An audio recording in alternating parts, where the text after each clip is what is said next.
So what's going on, y'all? Figured I'd make me another video. Um, Phone is making my face look weird today, but anyway, figured I would talk about why or what made me decide to be a nomad. Uh, what made me decide to be who I am and why I'm out here and stuff of that nature. So generally, I guess I can get started with this happened a long time ago. I was about 3 years old when I decided that this was the lifestyle I wanted to live. Now, I know you're probably saying, what 3 year old in their right mind, well, in any mind, thinks about being a nomad? Well, I did. My grandfather, the, the grandfather I have that's still alive, when I was three, he had an RV. And the furthest memory I have back, I don't know, I was probably 1 or 2 years old. It's the longest memory I have that I can remember. But my first memory of actually knowing something about myself was when I was about 3 years old, might have been two, and I was sitting in the driver's seat of his RV. He had an RV when I was, oh man, he had that thing before I was born. And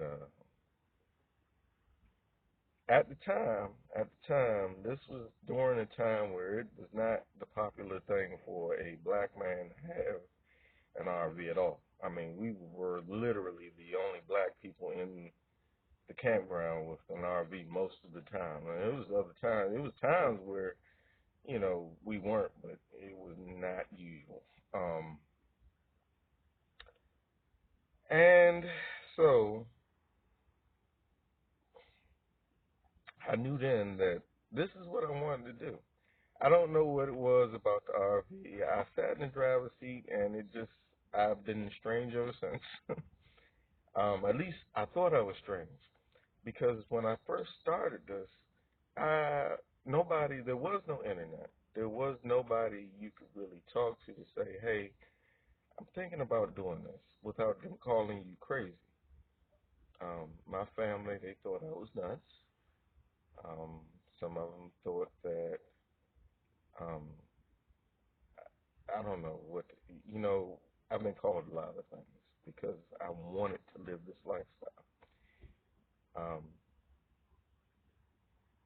I'm not cut out for sticks and bricks. I've had sticks and bricks. I still have sticks and bricks, so somewhat. But I'm not cut out for it. It's just not me. It's not who I am, and it never will be. Never has been. Like I said, I've known this since I was three, and that's just what it is. So when I first started, I'm probably just rambling on, but bear with me. We're going to get through this together. So when I first started, I um,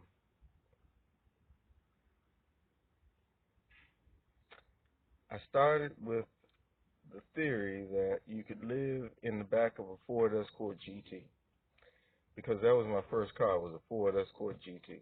Well, it was my second car, and keeping in mind that my grandfather had this old RV that we used to go camping in years previous, and I remember what it was like going camping and things, and I said, well, maybe I can take my car and go camping, because at that point we had stopped running the RV, we wasn't really doing much going to campgrounds and things, but I still loved it in my heart, and so one night me and this girl, we went out in my little Ford Escort, and we spent the night in the back of the Escort. It was a two-door Escort, and we folded the seats down and had some blankets, and that's all we needed. And that's when I realized, well, if I can do this with an Escort, what else can I do this with and be comfortable? And that's where it kind of started. Um, I can remember that car, and I basically from that point there is that's about the time I left the house and started my journey. I, um, I mean, at that point there, I was kind of back and forth to the house, but I didn't have to be. I enjoyed the idea of being on the road. Now, at that time, I couldn't figure out how to make the money to stay on the road. Like, I was having a major time trying to figure that out because back then there was no, well, the internet was around, but there was no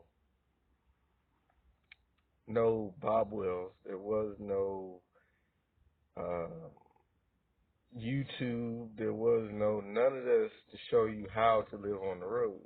And at the time, it was quite difficult, especially when you're dealing with closed-minded people who say, "Oh, you can't do that."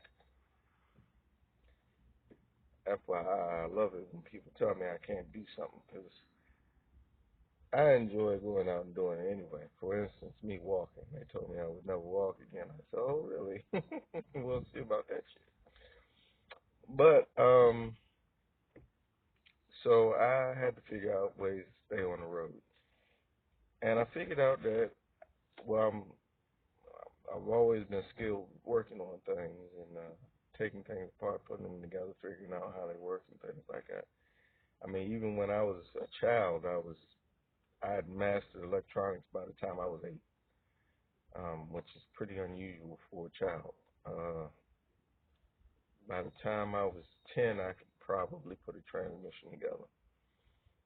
Um, I think I had this favorite teacher when I was in middle school. His name was Mr. Schroeder.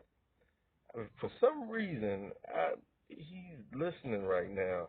I had to thank him because that man there, he showed me how to put a small engine together. I just, okay, that was such a side note. Anyway, but yeah, he was a great teacher, man. But anyway, so yeah, I realized that I could work on cars basically and make money. You got to excuse me, I'm eating watermelon too. No, I realized I could work on cars and I could make money, eat money. We're gonna eat money today, and that was pretty successful for a long time. And I went a lot of places just working on cars. And then I had the brilliant idea that wait a minute, people need to go places. And that's around the time that Craigslist come into play. I guess about 2003, 2004, somewhere in there, maybe 2005. Let's see, I just met my son's mother, so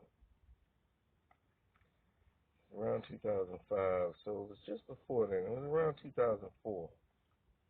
I had come to meet this thing called Craigslist. And in Craigslist, they had a rideshare section, and you could post in the rideshare section at the time and say, "Hey, I'm going here, and if you need a ride or you can give gas, well, man, let me tell you something. If you ever want to travel for free, that's the way to do it." And I don't know that you can do that anymore. But back in the day, you used to be able to do that, and people would pay literally to for you to take them places, man. And I would spend weeks. Sometimes I'd spend months just in these places, man. I mean, all over the country, And it was like, my vehicles. They might have been old, but they'd never quit, man. They just keep on rolling. But a lot of time I'd stay in my vehicles, whether it be car, truck, van, motorhome, whatever you can think of. I mean, there's been times where I've even ridden a scooter. That was a very short-lived period of time, which is a very amusing story, but we'll get into that later. Um, but yeah, so that's generally how this all started. My grandfather having the RV when I was a child. My grandfathers, both of them, were my best friends when I was growing up. They were probably the funniest people I know, other than my cousin who's passed. Um, he was also one of the